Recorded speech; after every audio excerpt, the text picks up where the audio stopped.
Hello everyone and welcome to Tailored Acres. I'm Taylor and I'm a gardener in Wisconsin Zone 4B.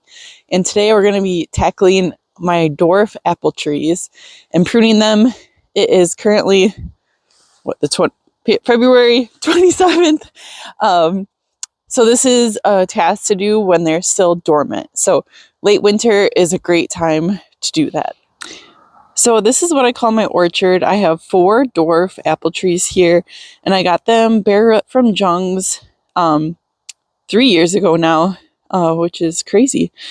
So these I did prune last year, and I did a video, second year trimming or pruning for them. So if you are on your second year, those might be a better video to watch because these ones are getting a lot bigger already. It's crazy to see the growth in just 1 year. So I'm going to go through how I'm going to prune mine. I have 3 Honeycrisp and 1 Harrelson. So this one right here is the Harrelson. You can't tell too much of a difference between how they're growing so far. So the first cuts that I would make are anything that is dead, diseased, or damaged. I actually don't see any of those on my trees, but it would be like a broken branch. You would want to trim it back.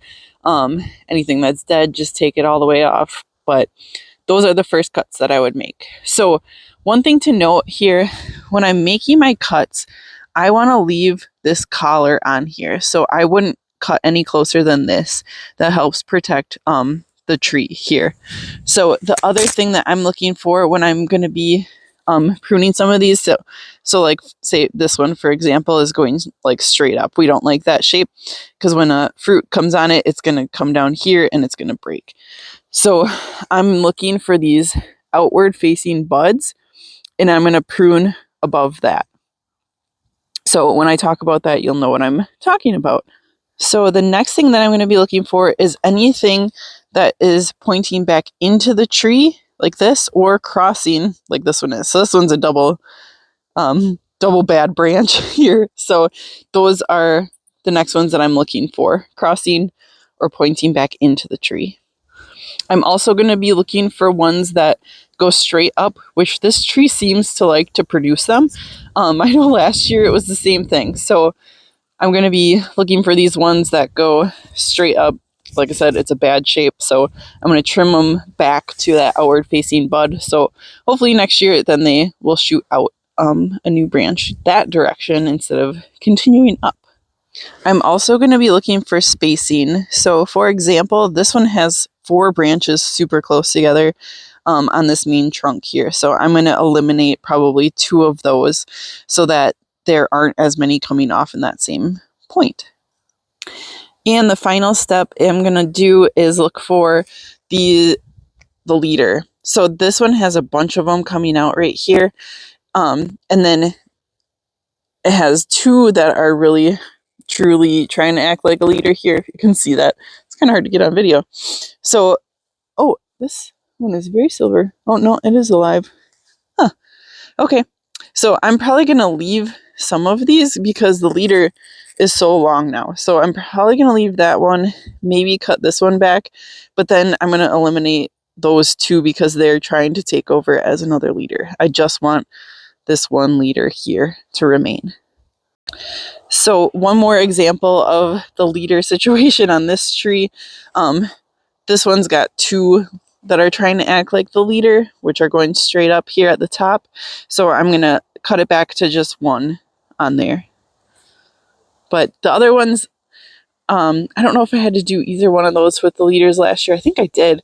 And they both had 1 take over. So that worked out really well. So you can see this one has 1 leader going up here and it's getting really tall. So I'm going to head that one off this year because I don't want to be picking apples too tall in the future.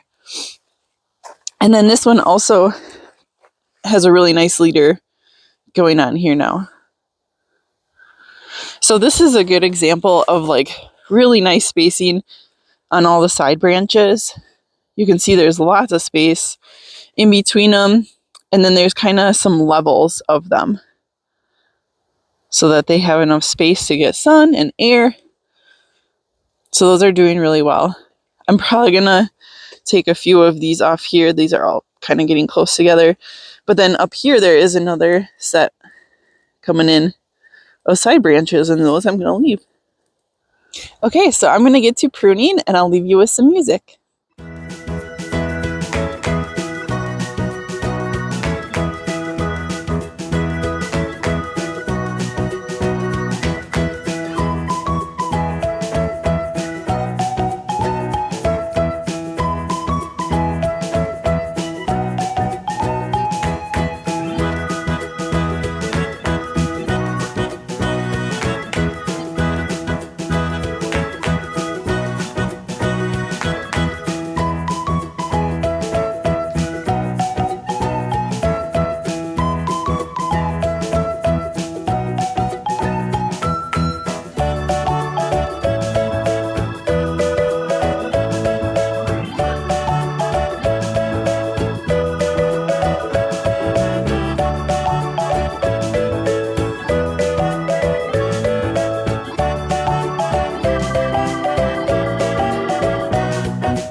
All right, we finished up here. So this one had the most leaders coming out that needed trim.